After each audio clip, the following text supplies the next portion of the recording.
Hello guys, welcome back to my channel. In this video I'll be doing a flat twist with needle and baby wool.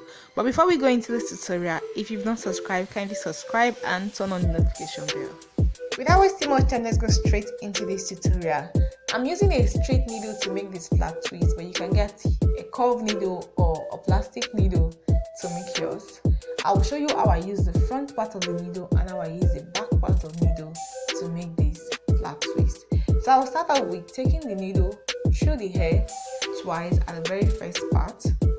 As I'm doing now, I'll take the needle through the hair twice, then leave a little gap, then take the needle through the hair and just continue sewing like that.